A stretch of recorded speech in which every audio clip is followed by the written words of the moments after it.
ndatsala ndeka koda zandisungida ndipite kwa nasi yanga kondwa tsiku limozi mawayamba kukwiya inala kwa chiyani kundisenzesa chipsinjo choimba nyimbo yolila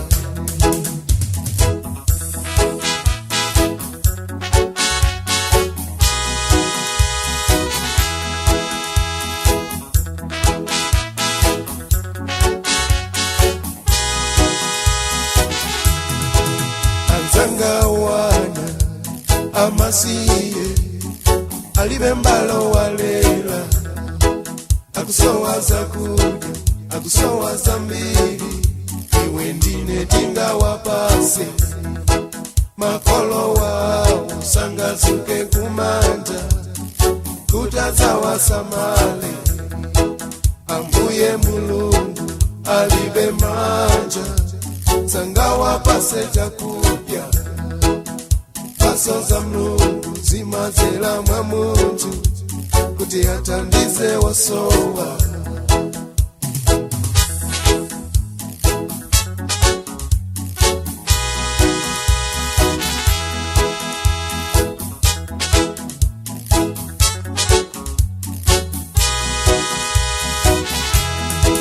Dimasilila kuona ananzanga akalinao makolo wao tikamasewela panjenga nzanga mawaitana maiwa wakadye chakuja ine ndimadikila mwina mayaitana komata maisa mabwela iwe nzanga wamasiye taleka kulila kiyangane kwa mlungu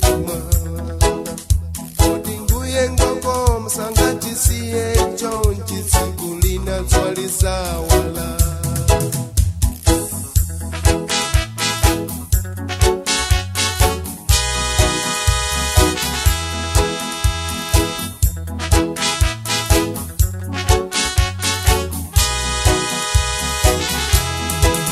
anzanga wana amasiye alibembalo walela akusowaza kuja akusowaza mbili iwe ndine tinga wapase makolo wao sangatsuke kumanja kutazawasamale ambuye mulungu alibe manja sangawa pase chakupya paso za mlungu zimazela mwa muntu kuti atandize wasowa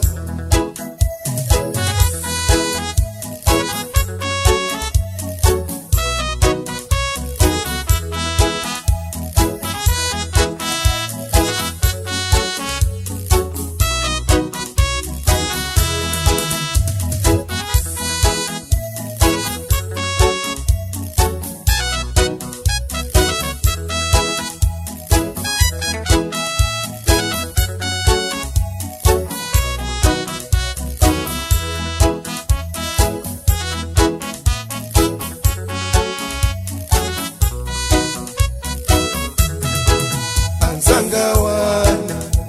amasiye alibembalo walela akusowaza kuja akusowaza mbili iwe ndine tinga wapase makolo wao sangatsuke kumanja kutazawasamale ambuye mulungu alibe manja sangawa pase za kuja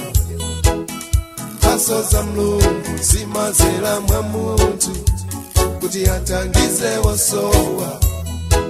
anzanga wana amasiye alibembalo walela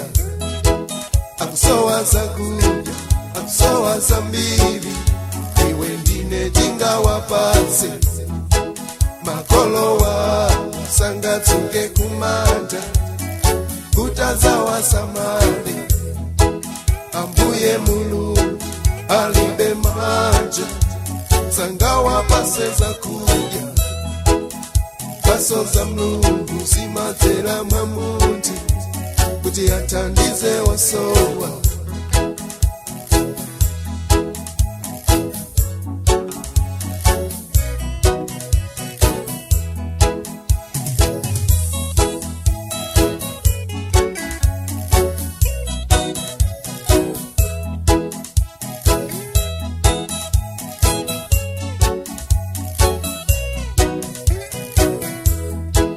Anzanga wanya amasiye alibe mbalo walela akusowa zakudya akusowa zambiri iwe ndine tingawapatse